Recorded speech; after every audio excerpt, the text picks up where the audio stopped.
What's up everybody, it's Seth from Fowler Customs, and today I've got an unboxing and review of the brand new UltraBoost Silver Metal.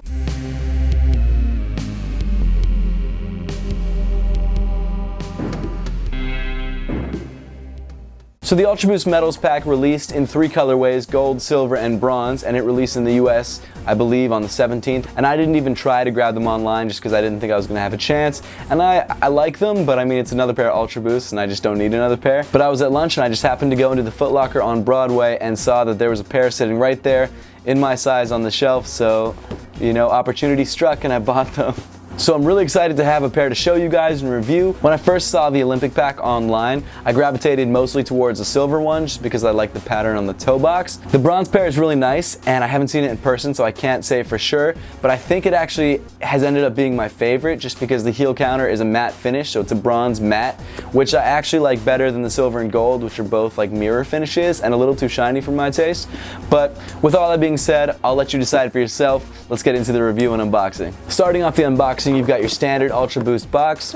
I got a size 9, my true size. I tend to go true to size in UltraBoost. They just fit the best that way. I'm sure the sizing varies based on whether you have a wide or slim foot. I have a pretty slim foot, and I don't need a lot of room in the toe area, so my true size fits perfectly. But I always suggest before buying a shoe, making sure to try it on if you're planning to wear it and not resell it, just because it's important to know whether you can wear that shoe for a couple hours at a time. Because this pair is a limited edition colorway, the retail price is a bit more. It's $200 compared to the regular UltraBoost, which is $180.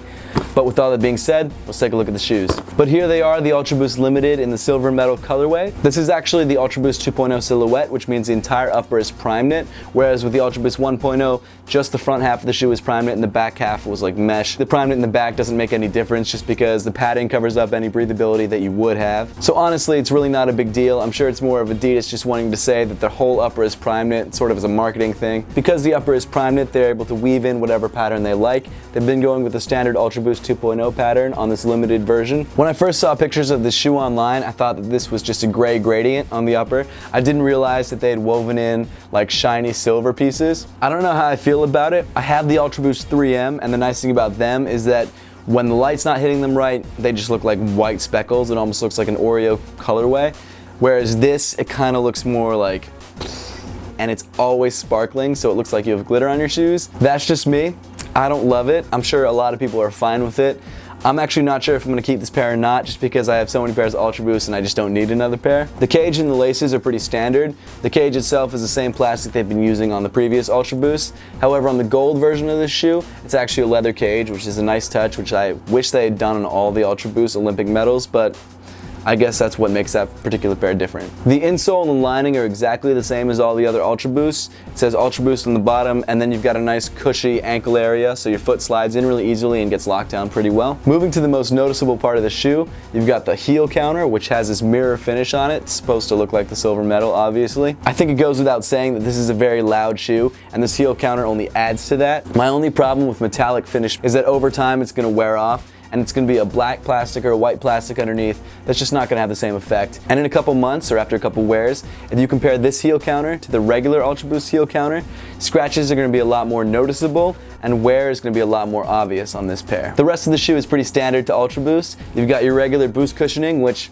really isn't that regular. It's pretty much the most comfortable cushioning that you can get in a shoe setup at the moment. And the outsole, of course, just like all the UltraBoost 2.0s, is Continental rubber. And honestly, I do usually rave about Continental outsoles. However, the more I wear my pair with the Continental outsole, the more I notice that it wears at about the same speed. The only time I've actually noticed a difference between the regular outsole and the Continental outsole is on Adidas's performance basketball sneakers, because the rubber compound of the Continental outsole actually seems to be a bit stickier than the regular outsole. Honestly, you're fine either way, but the Continental outsole is now standard on the UltraBoost 2.0, so it's not like you have a choice. Again, not a bad thing. Overall, this is a great shoe. It's an UltraBoost, so you know it's gonna be comfy, you know it's gonna be stylish. Personally, this colorway is a little too out there for me, but you know, to each his own. But with all that being said, let's throw these on feet and see how they look.